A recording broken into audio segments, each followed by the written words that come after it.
Hello everyone, how are you? I hope you are doing well. Fantastic, excellent, बहुत अच्छी बात. I am Sajan Bharadwaj and today I am going to discuss a very important topic and that topic is factors. किस चीज के factor बेटा ये?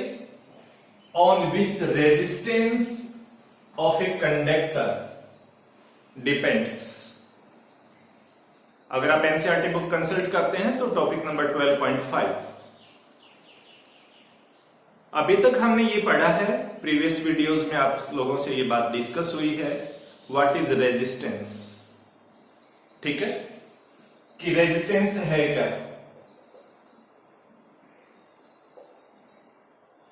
I have clearly told you resistance is the property of a conductor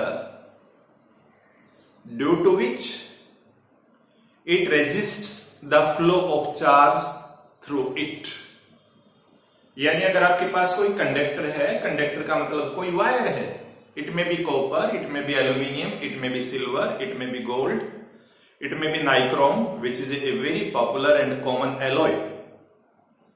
बेटा कोई भी material है जब उसमें से करंट पास करता है, करंट का मतलब चार्जेस फ्लो करते हैं, तो due to its own nature, अपनी नेचर के हिसाब से वो अपने अंदर से फ्लो होने वाले करंट का अपोज करता है, विरोध करता है. This property is called resistance. Today we will try to make it clear कि एक पर्टिकुलर कंडक्टर है हमारे पास, कोई एक वायर है किसी भी मेटल का. आप कहेंगे सर आप पेन दिखा रहे हैं, we can assume it like a conductor. Now if the charge is to be flow through it, current is to be flow through it, तो सवाल यह आता है कि करंट के मामले में हमने पोटेंशियल डिफरेंस पढ़ लिया कि as we increase the potential difference current goes on increasing according to Ohm's law. लेकिन आज हम पोटेंशियल डिफरेंस की बात नहीं करेंगे. बी केयरफुल, पोटेंशियल डिफरेंस आज के टॉपिक में रहेगा constant. We shall not change the voltage, we shall not change the potential difference. इसके अलावा हमारे कंडक्टर के कौन से ऐसे फैक्टर्स हो सकते हैं जिसकी वजह से उसका रेजिस्टेंस इंक्रीज या डिक्रीज हो सकता है. तो फैक्टर्स का मतलब हुआ those particular things on which the resistance of a conductor depends. सबसे पहले बात ये क्लियर होनी चाहिए आखिर रेजिस्टेंस होता क्यों है. Why a conductor resist the flow of charge.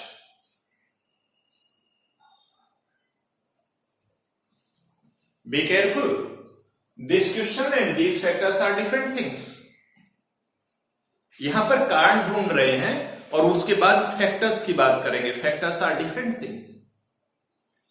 Late student, it is a conductor. ये एक कंडक्टर बनाया हमने.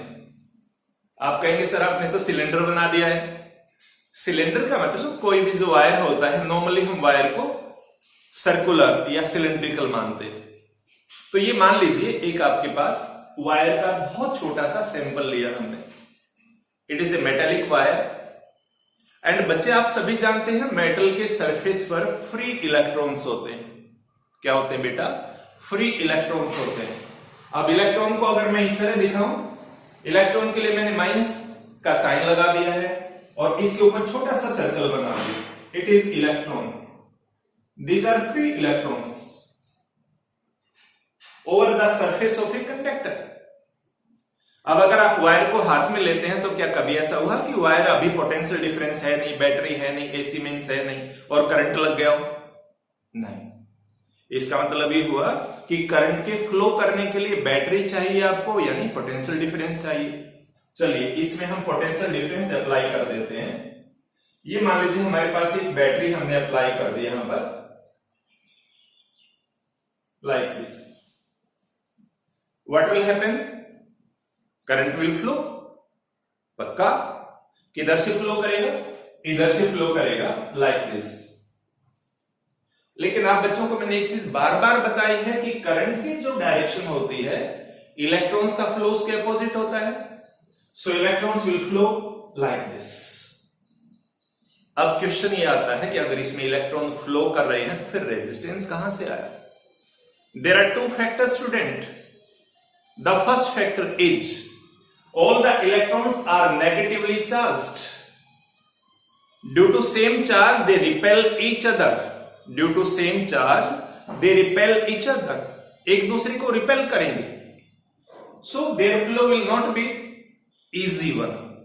Second, more important factor. किसी भी मेटल सरफेस से जैसे इलेक्ट्रॉन रिमूव किया आपने, मान लीजिए कॉपर है, कॉपर से इलेक्ट्रॉन रिमूव हो गया.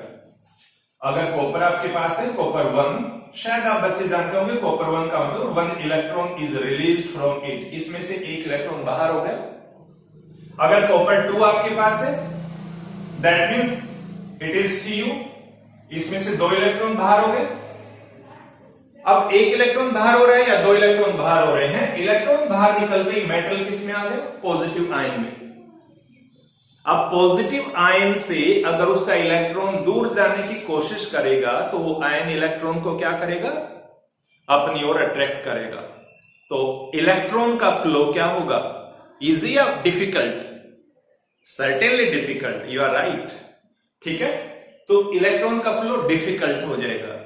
और इलेक्ट्रॉन का ये जो फ्लो डिफिकल्ट होता है, इलेक्ट्रॉन का फ्लो डिफिकल्ट होने का मतलब चार्ज का फ्लो डिफिकल्ट होगा.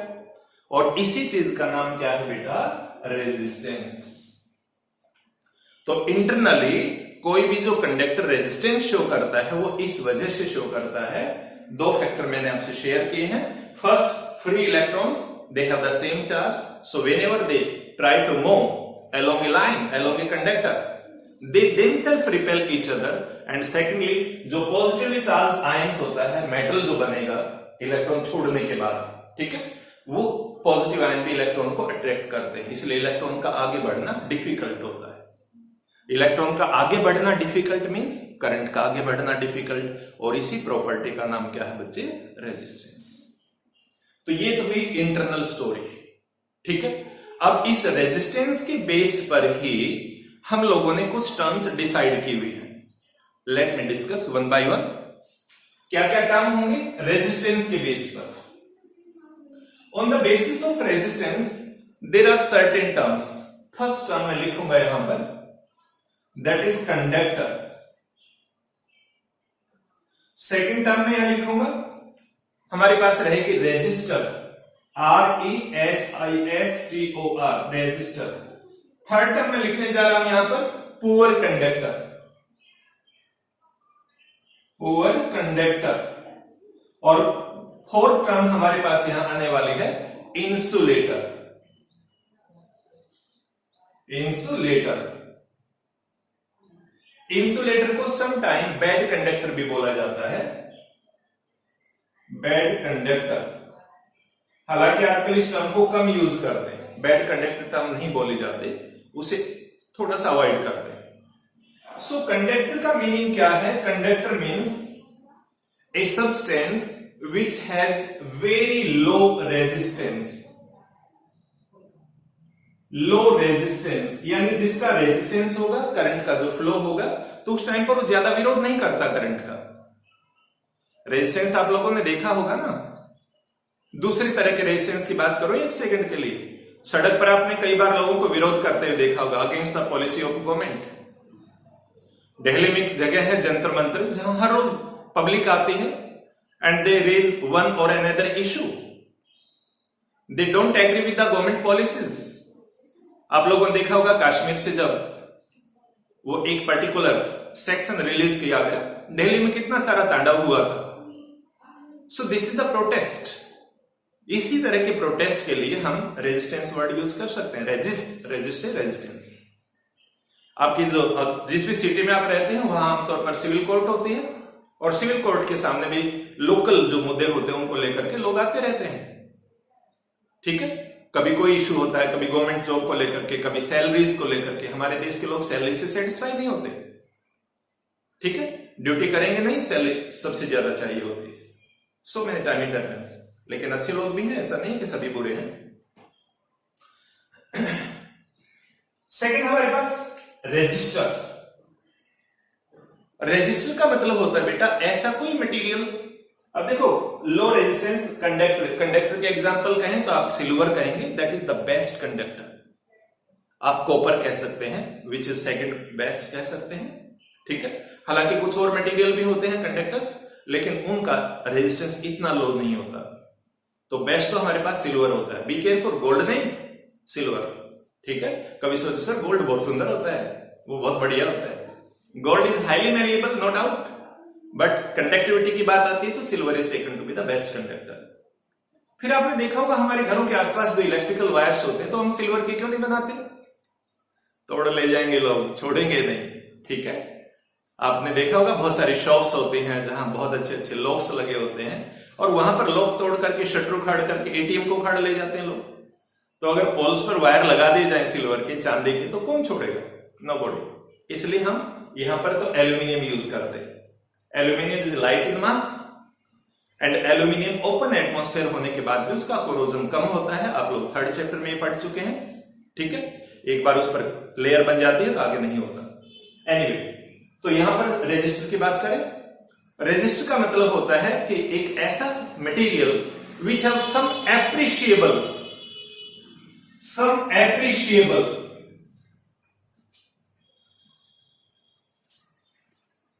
रेजिस्टेंस, जिसके अंदर कुछ एप्रिशिएबल का मतलब जिसको हम अकाउंट कर सकते हैं, हाँ भाई इसका रेजिस्टेंस तो ठीक ठाक है। और इसमें आप लिख सकते हैं nichrome, NiChrome, it is an alloy which is commonly used in our heating devices। आपके घर में सभी इलेक्ट्रिक आयरन होगा, हीटर होते हैं, गीजर्स होते हैं, तो वहां पर नाइक्रोम का यूज किया जाता है। Next is poor conductor. Poor conductor का मतलब हुआ विच हैव हाई रेजिस्टेंस, जिनका रेजिस्टेंस हाई होता है। और हाई रेजिस्टेंस में आप लेड का नाम लिख सकते हैं, एक मेटल होता है, लेकिन उसके बावजूद भी इसका रेजिस्टेंस काफी हाई होता है। मेटल्स के हिसाब से ये सबसे पुअर कंडक्टर है in case of metals. And next is insulator. Insulator means which have very very high resistance, जिनका रेजिस्टेंस बहुत ज्यादा हाई होता है। और ऐसे मटेरियल में से बेटा करंट फ्लो नहीं करता। Plastic, hard rubber, ebonite, wood, this type of materials are there. और इन मटेरियल में क्या होता है? इन मटेरियल में करंट फ्लो नहीं करता। So you have to take these 4 terms as very important one. Clear हो गया? तो ये बात अगर आपको समझ में आ जाए तो उसके बाद में आगे प्रोसीड करूंगा। आगे प्रोसीड करने के लिए मैं आपकी बुक की एक एक्टिविटी शेयर करने वाला हूं आपके साथ।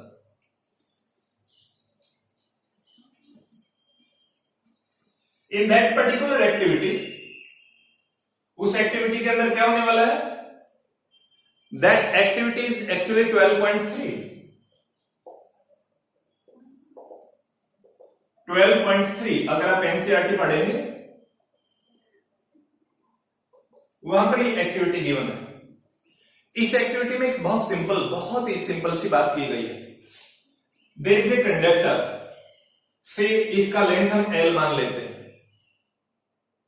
ये कंडक्टर यह और यहां तक एंड हो गया। उसके बाद इसका एक बैटरी या सेल हमने ऐड कर दिया। It is ammeter, it is a key, and now it is connected. So ammeter की हम रीडिंग देख पाएंगे। एमीटर की रीडिंग देखेंगे तो आप बच्चे जानेंगे कि एमीटर की रीडिंग अगर इंक्रीज हो रही है तो इसका मतलब रेजिस्टेंस डिक्रीज हो रहा है। आप कहेंगे सर बात समझ में नहीं आई। चलिए नहीं समझ में आई तो ओम्स लॉ पढ़े। इस एक्टिविटी को पढ़ने से पहले एक बार Ohm's law, V is equal to IR, yes और नो। अब R की बात करें या I की बात करें, किसी की बात कर लीजिए, आर की अगर आप बात करते हैं तो R is equal to V upon I. Upon वाला जो आइटम होता है that is taken to be reciprocal. तो resistance and current are inversely proportional to each other.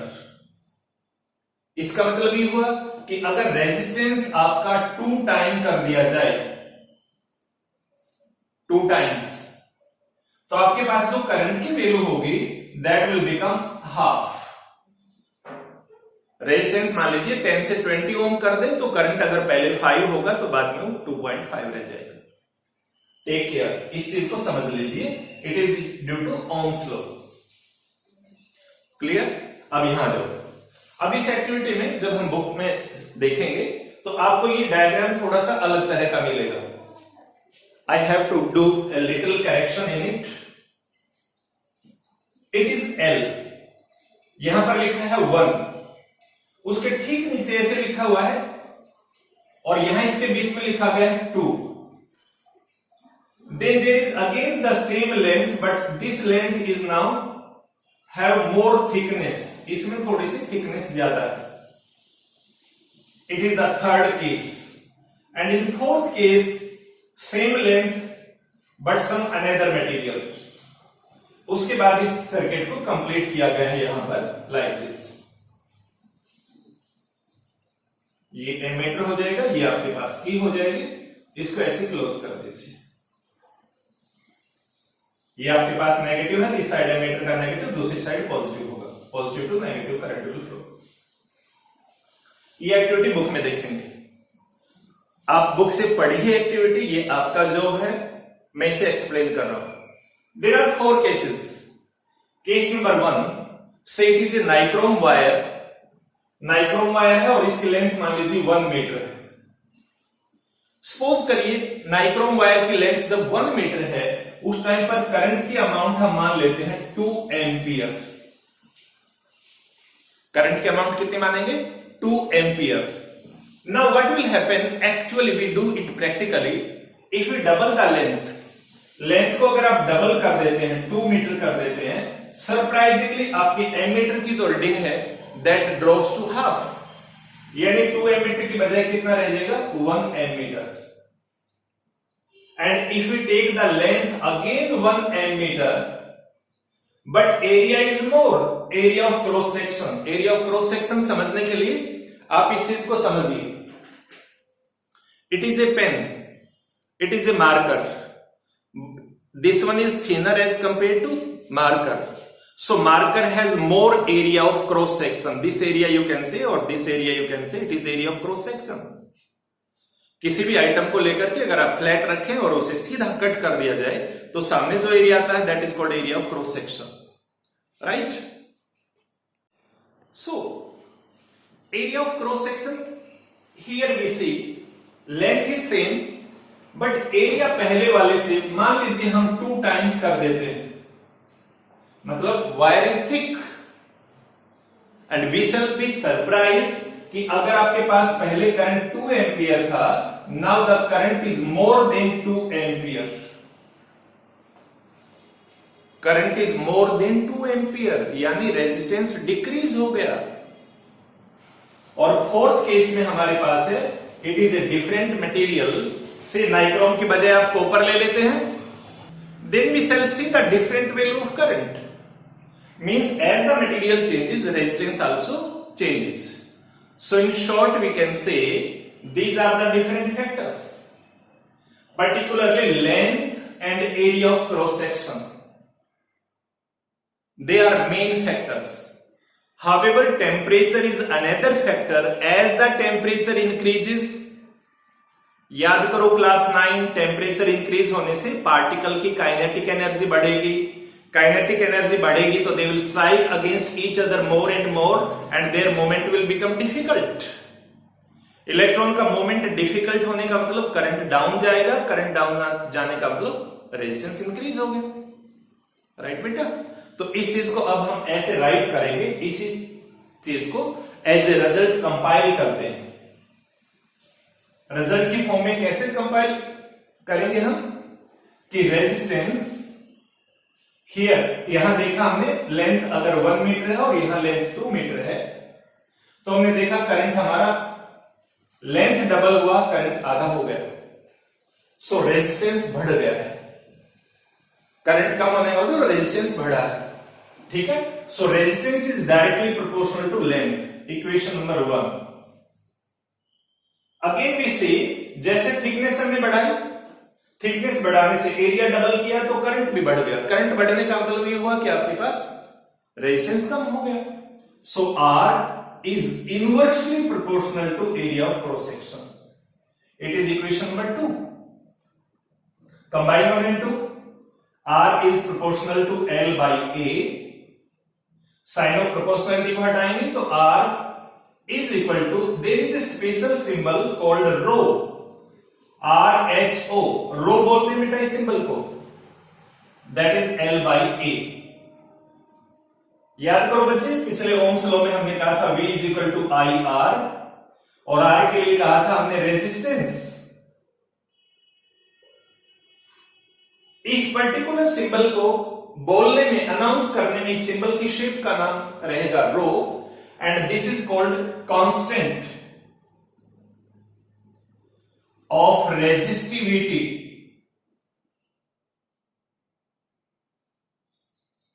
Resistivity is also known as the specific resistance. ठीक है, ये बात आप बच्चों ने ध्यान करनी है। Be careful everyone. Resistivity is a special resistance of a conductor having definite length. Resistivity does not depend on these factors. Resistivity depends only on the nature. पहले एक बार इसे दोबारा देख ले। जो फैक्टर हमने वहां लिखे थे एक बार रिपीट कर रहा हूं। उनमें से मैंने मेन 2 फैक्टर पिक किए हैं, क्योंकि किसी की नेचर को पेपर पर डिस्क्राइब करना पॉसिबल नहीं होता। नेचर में केवल इतना ध्यान रखना है कि as the conductive nature increases resistance decreases. But these are 2 main factors, 2 and 3। यहां से 2 में हमने लेंथ को बढ़ाया था, तो resistance is directly proportional to length. इसका मीनिंग ये हुआ कि अगर एक वायर की लेंथ 1 मीटर है, फिर उसे 2 मीटर कर दिया जाए तो रेजिस्टेंस दुगना हो जाएगा। आप कहेंगे सर नहीं आ रहा समझ में। एक कॉमन एग्जांपल लेते हैं। आपने देखा होगा जितनी लंबी रो होती है, एक तो आप अकेले चले, आपके 2 साथी चले, जितना बड़ा ग्रुप होगा, रो होगी, उसमें रन करना या वॉक करना डिफिकल्ट होता है, because generally we entangled with each other, एक दूसरे में उलझ जाते हैं। Same story happens. अगर आपकी लेंथ एक बार इतनी सी है, एक बार इतनी लेंथ है, now the electron have to travel more distance and they will collide with each other more frequently, so their flow will become difficult, current will reduce। Current reduce होते ही हम कहेंगे रेजिस्टेंस बढ़ गया है। तो फर्स्ट फैक्टर हमारे पास R is proportional to L। Second factor R is inversely proportional to area of cross section। Third में हमने इन तीनों चीजों को ज्वाइन कर दिया है। ज्वाइन करने के बाद साइन ऑफ प्रोपोर्शनलिटी रिमूव करने के लिए एक नया सिंबल आ गया बेटा। जैसे हम स्मॉल p लिखते हैं, ये p जैसा है, बट इसका नाम रहेगा rho, and it is called constant of resistivity. अब अगर इसकी एसआई यूनिट कोई आपसे कहे कि भाई इसकी एसआई यूनिट बना के दिखाओ, तो देखिए इस फार्मूले को लास्ट में यहां से केवल इतना सा फार्मूला मैं यहां से पिक करूंगा, and I will write it again. इस फार्मूले को दोबारा लिख रहा हूं। a ऊपर चला जाएगा तो RA divided by L that is equal to rho. R बोले तो रेजिस्टेंस की यूनिट ओम होती है। A बोले तो एरिया ऑफ क्रॉस सेक्शन, जिसकी यूनिट मीटर स्क्वायर होती है, और लेंथ की यूनिट क्या होती है बेटा? Metre. So it will cancel out. So rho की जो SI यूनिट होगी that is ohm metre. Ohm metre, it is the SI unit. याद रहेगी बच्चे? सिंपल। अब एक सेकंड के लिए आप ये और समझ लीजिए कि जो हमारे पास ये रो है, इसको डिफाइन कैसे करें।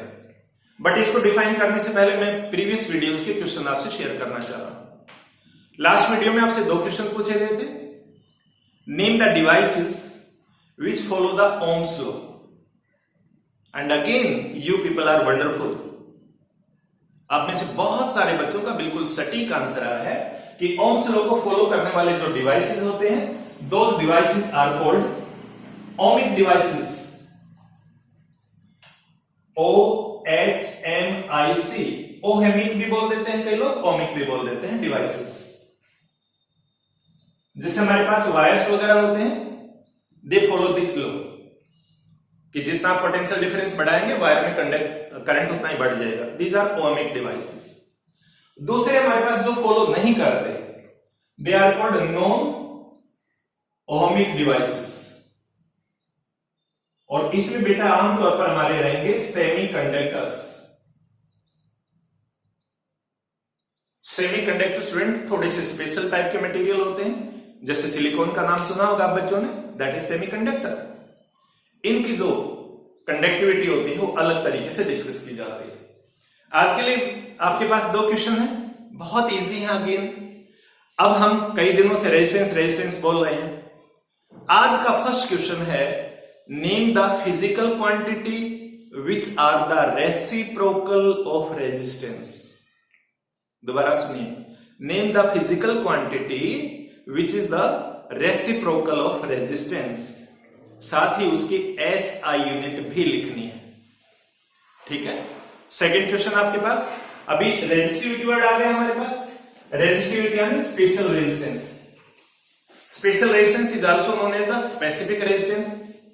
तो you have to tell me again a physical quantity which is reciprocal of resistivity, यानी रेजिस्टिविटी का अपोजिट क्वांटिटी का नाम बताना है और फिर से उसकी SI यूनिट बतानी है, ठीक है। Clear? So these are the questions and I will wait eagerly for your responses. और जो रिस्पॉन्स आप लोग बहुत बढ़िया तरीके से दे रहे हैं, really I am thankful, I am obliged, thank you. अब इस पर फिर आ जाइए, एक बार इसकी डेफिनेशन क्लियर कर लेते हैं कि what is resistivity. There are different books in which resistivity, please take care, resistivity बोलूंगा या स्पेसिफिक रेजिस्टेंस बोलूंगा, दोनों का मतलब एक है, ठीक है। तो एक बार इससे ध्यान करेंगे। Specific resistance mean special resistance. और इसके लिए अगर आप अपनी बुक देखेंगे तो आपकी बुक में एक टेबल है 12.2, टेबल 12.2 एनसीईआरटी। इस टेबल को आप सिर्फ पढ़ लें, एग्जाम में पूछा नहीं जाता इन वैल्यूज को। अगर कोई न्यूमेरिकल आता है तो ये वैल्यूज गिवन होते हैं, बट इस टेबल को 3 अलग अलग पार्ट में बांटा गया है, ठीक है। वहां पर कंडक्टर्स, रेजिस्टर्स और इंसुलेटर, इस तरह करके बहुत सारे मटेरियल की रेजिस्टिविटी लिखी गई है। पहले रेजिस्टिविटी समझो क्या है। रेजिस्टिविटी को डिफाइन करने के लिए डिफरेंट बुक अलग अलग तरीके अपनाती हैं। सबसे आसान डेफिनेशन सुन लो पहले। Resistivity is the resistance offered by a unit length and unit area of cross section by a conductor. यानी अगर एक कंडक्टर ऐसा हो जिसकी लंबाई 1 यूनिट मतलब 1 मीटर हो, उसका एरिया ऑफ क्रॉस सेक्शन भी 1 मीटर हो। अब ऐसे कंडक्टर में आप एक सिरे से दूसरे सिरे में करंट आमने सामने, बिल्कुल वर्टिकल अपोजिट करंट अगर पास करेंगे तो वो कंडक्टर कितना रेजिस्टेंस ऑफर करेगा, that is called resistivity. Different book में अलग अलग तरीके से दिया गया है। एक बुक में इस तरह से दिया गया है, मान लीजिए हमारे पास एक क्यूब है, say it is a cube of side 1 metre, 1 metre का ये क्यूब है, ठीक है। सपोज करिए ये क्यूब है, हालांकि ये क्यूब नहीं है, मुझे भी पता है, आपको भी पता है। 1 सेकंड के लिए मान लें इसकी हर साइड 1-1 मीटर है। अब अगर ये साइड 1 मीटर है और ये साइड भी 1 मीटर है, ये साइड भी 1 मीटर है, ये वाली भी 1 मीटर है, तो हर सरफेस का एरिया कितना बन जाएगा? Area will become 1 into 1, that is 1 metre square, right बेटा। अब length 1 metre, area of cross section 1 metre. ऐसे केस में अगर इस सरफेस से, इस वाले सरफेस से हम करंट को पास करें और सीधा अगले सरफेस में जाए परपेंडिकुलर, तो ये ऑब्जेक्ट कितना रेजिस्टेंस देगा, ये ऑब्जेक्ट कितना रेजिस्टेंस देगा, दिखाएगा, शो करेगा, ऑफर करेगा, वो रेजिस्टेंस इस ऑब्जेक्ट का बन जाएगा रेजिस्टिविटी, या दूसरा नाम है स्पेसिफिक रेजिस्टेंस। ठीक है, याद रहेगी बात ये, बिल्कुल सिंपल। दूसरा तरीका एक बुक में दिखाया गया है, अगर आप क्यूब ना लेकर के एक सिलेंडर ले लेते हैं, let it is a cylinder, इसका ये वाला एरिया 1 मीटर स्क्वायर है और इसकी लेंथ भी 1 मीटर है। अब इस केस में अगर आप यहां से करंट पास करते हैं like this, then how much resistance will be offered by this cylinder? That will be the specific resistance of this cylinder or this material. अब मान लो ये गोल्ड का बना हुआ है तो गोल्ड की रेजिस्टिविटी आ जाएगी, ये सिलेंडर कॉपर का बना दे तो कॉपर की रेजिस्टिविटी आएगी। Be careful, it is solid, important चीज, ये सॉलिड होते हैं, ये नहीं कि होलो बना दिया जाए। ठीक है, होलो में एयर आ जाएगी और एयर कंडक्टर नहीं होती। तो कॉपर का है, सिल्वर का है, गोल्ड का है, नाइक्रोम का है, किसी भी मटेरियल का बना जाए उसी मटेरियल की रेजिस्टिविटी आ जाएगी। और रेजिस्टिविटी का ऐसा यूनिट मैंने क्या शेयर किया आपसे, ओम मीटर। सो बी केयरफुल बेटा, resistivity depends only on one factor and that factor is nature of material, nature of material. हालांकि वो टेम्परेचर पर भी डिपेंड करती है, लेकिन टेम्परेचर तो सभी चीजों का ही बढ़ेगा। अगर एक रूम में आप एक्सपेरिमेंट करें तो गोल्ड पड़ा है तो गोल्ड का भी बढ़ेगा, सिल्वर है तो सिल्वर का भी, इसलिए हम टेम्परेचर को नेग्लेक्ट कर देते हैं, यहां केवल नेचर की। So good conducting material, best conducting material have low resistivity and the lowest resistivity is of silver. So silver is taken to be the best conductor. ठीक है, और जो हमारे पास रबर होते हैं, ठीक है, या आपके पास ग्लास होता है, पेपर होता है, इस तरह के मटेरियल को इंसुलेटर माना जाता है। They have very very high resistivity. तो आप उस टेबल को कंसल्ट करिए, उसे रीड करिए और इस वीडियो को एंजॉय करिए। So that is all about this video. I hope आपको समझ में आ गया होगा। मैंने आज के वीडियो में फैक्टर्स लिए हैं। कौन से फैक्टर लिए हैं? रेजिस्टेंस के फैक्टर, की रेजिस्टेंस किस पर डिपेंड करता है। तो मेनली 2 फैक्टर लिए हमने, एनसीईआरटी को फॉलो करने की कोशिश की है। हालांकि फैक्टर हमारे पास 4 हो सकते हैं एनसीईआरटी के accordingly. Resistance is directly proportional to length, पहला कारण। दूसरा, resistance is inversely proportional to area of cross section. उसी को लेकर के हमने फॉर्मूला निकाला था। ठीक है, और उस फॉर्मूले में और ज्यादा अमेंडमेंट करनी हो तो हम ऐड कर सकते हैं temperature. As the temperature increases, resistance also increases. चौथा फैक्टर हो सकता है nature of material. The good conducting material have low resistivity और low resistance, and a poor conducting material have high resistance or high resistivity. ठीक है, that's all about it. Enjoy the day, stay safe, stay healthy. Thank you.